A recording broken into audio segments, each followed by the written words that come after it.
हर घर की रसोई में एक चीज होती है, एक भारी स्टील का सिलेंडर। हम उसे रोज देखते हैं पर कभी सोचते नहीं कि उसके अंदर आखिर है क्या।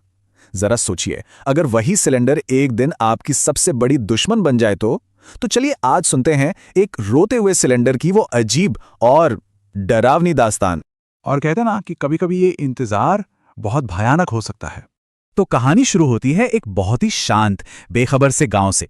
यहां जिंदगी अपनी धीमी रफ्तार से चलती थी, लेकिन एक दिन जंगल के एक सुनसान रास्ते पर एक ऐसी चीज मिली जिसने इस गांव की शांति को हमेशा हमेशा के लिए छीन लिया। तो हुआ ये कि सुबह सुबह गांव के एक आदमी की नजर उस पर पड़ी। सुनसान रास्ते पर एक नया चमकचमाता हुआ सिलेंडर। अरे वाह, उसे तो लगा जैसे उसकी लॉटरी ही लग गई हो। उसने तो एक पल भी नहीं सोचा कि ये कोई मामूली खोज नहीं थी। उसके दिमाग में तो बस एक ही बात घूम रही थी कि इसे बेचकर कम से कम 1000 रुपए तो पक्के हैं। उस वक्त ये उसके लिए बस एक कीमती चीज थी। आने वाले खौफ का कोई अंदाजा भी नहीं था उसे। तो वो सिलेंडर गांव में ही बिक गया और पहुंच गया रेशमा और महेश के घर। बेचारों को क्या पता था कि उन्होंने सिर्फ एक सिलेंडर नहीं बल्कि एक मुसीबत को घर बुला लिया है। जो चीज खुशी लेकर आई थी वो अब उनके घर में डर का पहला बीज बोने वाली थी।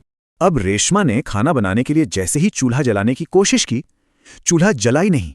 बड़ी अजीब बात थी, सिलेंडर एकदम नया था, वजन में भी पूरा भारी। बस तभी एक अनजाना सा शक उसके मन में घर करने लगा। उस रात आधी रात को रसोई से अजीब सी धातु के खड़खड़ाने की आवाजें आने लगी। रेशमा और महेश की नींद खुल गई। पहले तो उन्हें लगा शायद कोई चोर है, सिलेंडर चुराने आया है। लेकिन जब वो डरते डरते रसोई में पहुंचे तो वहां सन्नाटे के सिवा कोई नहीं था। बस वो सिलेंडर था जो अपने आप धीरे धीरे हिल रहा था। और फिर उस खौफनाक सन्नाटे को चीरते हुए सिलेंडर के अंदर से एक घुटी घुटी भारी सी आवाज आई, मुझे यहां से बाहर निकालो। ये किसी इंसान की आवाज नहीं थी, नहीं, ये तो जैसे धातु के अंदर से कोई रूह कंपा देने वाली गूंज आ रही हो। बस उस एक आवाज ने उनके होश उड़ा दिए। डर ने मानो उनके पूरे घर को अपनी गिरफ्त में ले लिया था। उस रात के बाद रेशमा और महेश ने जैसे तैसे करके उस सिलेंडर से छुटकारा तो पा लिया, लेकिन कहानी यहां खत्म नहीं हुई थी। अरे ये तो बस शुरुआत थी। अब वो सिलेंडर पूरे गांव में घूमने वाला था और अपने साथ डर और वहम की एक ऐसी लहर लाने वाला था जो सब कुछ बहा ले जाएगी। ये डर ना जंगल की आग की तरह फैला। देखिए कैसे सुबह सुबह वो सिलेंडर रेशमा के घर से निकाला गया। दोपहर होते होते वो एक चाय की दुकान पर पहुंच गया और अपनी आवाज से ग्राहकों को डराना शुरू कर दिया। और शाम तक तो पूरा गांव उससे एक चलता फिरता श्राप मान चुका था। हर कोई बस उससे छुटकारा पाना चाहता था, किसी भी कीमत पर। तो सारे डरे हुए गांव वालों ने मिलकर एक फैसला किया कि इसे नदी में फेंक देंगे। लेकिन जैसे ही उन्होंने उसे उठाया, अंदर से उस आत्मा ने एक ऐसी भयानक धमकी दी कि सुनने वालों की रूह कांप गई। फिर भी खौफ इतना ज्यादा था कि उन्होंने अपनी जान बचाने के लिए उस सिलेंडर को बहते पानी में फेंक ही दिया। अब वो सिलेंडर नदी में बहता बहता एक शहर पहुंच गया। वहां उसे कुछ नए, बिल्कुल अनजान लोगों ने उठाया जो एक सड़क किनारे ढाबा चलाते थे। उन्हें भला क्या पता था कि वो अपने साथ कौन सी आफत ले जा रहे हैं।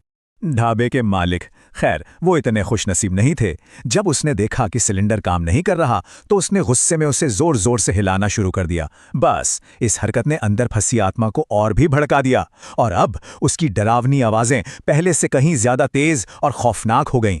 ढाबे पर जब यह हंगामा मचा तो किसी ने एक स्थानीय तांत्रिक को बुला लिया।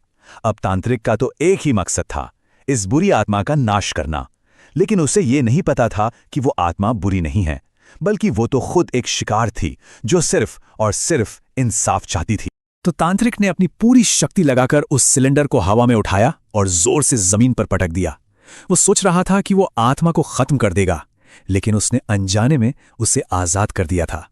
सिलेंडर के टूटते ही एक ऐसी भयानक चीख गूंजी मानो आसमान फट गया हो और वहां मौजूद लोगों में भगदड़ मच गई। लेकिन सबके आश्चर्य के बीच उस आत्मा ने कुछ ऐसा कहा जिसकी किसी ने उम्मीद नहीं की थी। वो किसी को नुकसान नहीं पहुंचाना चाहती थी। उसका एक ही मकसद था, उन लोगों से बदला लेना जिन्होंने उसे इस धातु की कैद में डाला था। और तब उस आत्मा ने अपनी भयानक कहानी सुनाई। उसने बताया कि कैसे कुछ तस्कर मुर्दा घर से लाशें चुराते थे, फिर एक छिपे हुए खंडहर में उनके टुकड़े टुकड़े करते थे और फिर उन टुकड़ों को इन गैस सिलेंडरों में भर के तस्करी करते थे ताकि किसी को शक भी ना हो। वो भी उन्हीं दरिंदों का शिकार बनी थी। अब जब सबको ये भयानक सच्चाई पता चली तो डर की जगह हमदर्दी ने ले ली। उस आत्मा ने ही लोगों को पुलिस के पास जाने का रास्ता दिखाया ताकि असली गुनहगारों को सजा मिल सके। उस आत्मा के बताए पते पे पुलिस ने छापा मारा और उन्होंने उन तस्करों को रंगे हाथों पकड़ा, ठीक उसी वक्त जब वो लाशों के टुकड़े सिलेंडर में भर रहे थे। आखिरकार उन अपराधियों को उनके किए की सजा मिली और उस बेचैन आत्मा को शांति। कहानी तो यहां खत्म हो जाती है, लेकिन इसका असर नहीं। इंसाफ तो मिल गया, पर लोगों के मन में एक अजीब सा डर हमेशा के लिए बैठ गया। ये कहानी एक शहरी किंवदंती बन गई, जो आज भी दबी आवाज में सुनाई जाती है। और एक सवाल आज भी उस इलाके की हवाओं में गूंजता है कि उस आत्मा को तो अपना न्याय मिल गया, लेकिन क्या वो सिलेंडर आज भी किसी भूली बिसरी नदी में तैर रहा है, दोबारा किसी के हाथ लगने का इंतजार कर रहा है? क्योंकि कहते हैं ना, कुछ चीजें कभी खोती नहीं हैं, वो बस इंतजार करती हैं।